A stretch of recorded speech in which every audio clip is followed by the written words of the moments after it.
So when I watch pros versus amateurs play, one of the biggest differences I see is in the fourth shot. In this video, I'm gonna show you the shot that almost every pro uses to totally change the dynamic of every point. So the fourth shot in pickleball is a little bit unique because it's the one scenario where we have a chance going into it to have a mindset that is hyper aggressive. In my experience though, when I watch amateur play, I'm seeing most of the time people are not aggressive enough. So today I'm gonna show you my favorite shot that hopefully will get you to flip that switch and become way more aggressive and win more points. Okay, so first let's go over what our actual options are for this shot. So we got our fourth shot. We're the receiving team. Our opponents serve, we returned, we're running up. We're assuming in this situation that they're gonna drop. So us returning their drive would be a different video. Today we're working on assuming that they're gonna drop, okay? So my opponents are trying to drop the ball to me. Me and my partner are right up to that line, pushed up to the line, hopefully. Our first option, and I see people doing a pretty good job of this, is to try to reach in and look to get that ball out of the air, okay? If you can get it out of the air, you can take their time away and they're gonna make less forward progress. So hopefully we can use those roll volleys and then we can keep good pressure on our opponents and keep them back and then hopefully get a pop up or possibly win the point before they even get a chance to take that kitchen line. So the second option would be we're holding this line, we're pressed up to that kitchen line. They hit a good drop that we can't take out of the air,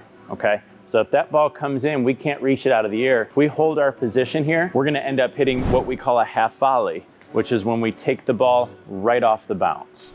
The main issue with this shot is it cannot be an offensive shot. If you're taking it right off the bounce, we can't hit it with much pace. We have to hit up on it. So most likely we're gonna have to hit it softer and shallower in the court, which is usually gonna lead to them being able to drop the next ball in the kitchen and then take the kitchen line. So 9 times out of 10, if you hit a half volley as your fourth shot, you're gonna be giving up that kitchen line to your opponent. Okay, so there is a third option as well. And this is the one that I see used less often at the amateur level. And this is called the step back, okay? So I want to take a quick second and ask you guys to please subscribe to the channel if you haven't yet. It helps massively if you could like, comment, subscribe. It all helps the algorithm, helps get these videos out to more people, which ultimately grows my channel, which means I can make more of these videos, which I love to do. So if I'm right on that line and that ball comes in and bounces, rather than take it right off the bounce, we're gonna take a quick step back. We're gonna open up, we're gonna create some space. We're gonna allow that ball to bounce up to its peak height, okay? Then we're gonna play our shot off of that higher bounce rather than taking it right off the hop. So there's a couple of major advantages to doing it this way rather than taking that half volley. Okay, so the first is just kind of a concept as a whole. In pickleball, as the receiving team, we're given a major advantage of being able to take the net first and have our opponents back. We want to hang on for dear life to that advantage. So we do not want to give up the net to our opponents. We want to be as stingy as possible and keep them back as long as possible, or even try to win the point before they ever get here. Like I said earlier, usually taking a half volley is going to result in them taking the net because it's the one shot I can hit here that is not really offensive in any way. It doesn't pose much of a threat. So if that ball bounces by stepping back, what we're doing is we're creating more of a threat. We can assess the court, we can see where the opponents are, we can see maybe where the deep person is, we can hit with more topspin, we can hit with more pace. So all those things are gonna allow us to have much more of an advantage or make it much more difficult for our opponent to make that final push and get to the kitchen line. Okay, so the other approach we can take here is we can play a little bit of bait ball with our opponent. So if they hit a drop and they're kind of running into that transition area, they're in the middle of the court, by playing fast to them, it's gonna be more likely that they're gonna wanna counter and play fast back. And as Obi-Wan once famously said, for all you Star Wars nerds out there, "It's over, Anakin! I have the high ground!" So in pickleball terms, I have the high ground. If I'm standing on the kitchen line and my opponent is in transition and I induce a hands battle, I can hit down to their feet but because of where the net is, they can't hit down to mine. If I can start a firefight with them in a poorer position, generally that's gonna work out in my favor, so I'm okay with that. Hey guys, so I want to do a quick shout out to my sponsor, Selkirk. Thank you for sponsoring these videos. So I want to do a quick rundown on some of these paddles. If you want power and spin, this is a great paddle, super maneuverable. This is the Power Air, check it out. If you want the other end of the spectrum, you want really good control, feel, and awesome spin, we've got the Vanguard Control. This is my personal favorite because I love to get good bite on the ball. And then if you want something in between, we've got the new Amped Pro Air, which is awesome control, a little bit of pop, really good spin. So we got something for everybody. Check it out, and don't forget to use my code ADV-Cincola, and you'll get a free gift card with your purchase. Okay, so now we know why this shot is effective.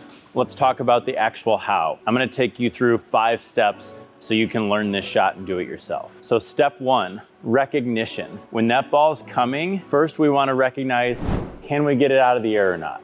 Getting it out of the air is always still gonna be our option A. So we wanna be reaching into that kitchen, looking if we can get it out of the air. If we can't, if the ball has a nice high arcing trajectory and we can't get it out of the air, that's prime time that we know we can probably use a step back.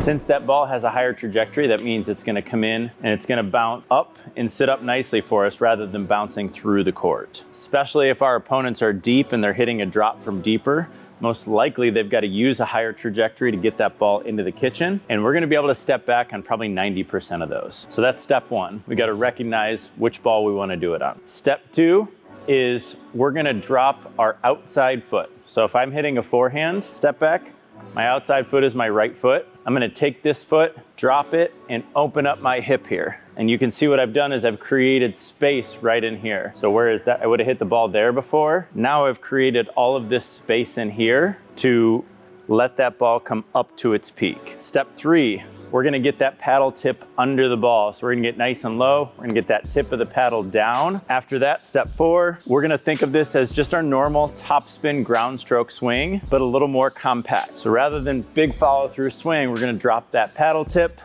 We're gonna snap it up. And we're gonna try to finish right in our ready position here. And then step 5, we're gonna come right back and be ready for a volley. Like we talked about earlier, a lot of times if you hit this aggressive, they're gonna be coming in and trying to fire it back. But that's okay, don't panic. We're gonna be able to hit, come right back, and then we can put that next volley right back down at their feet.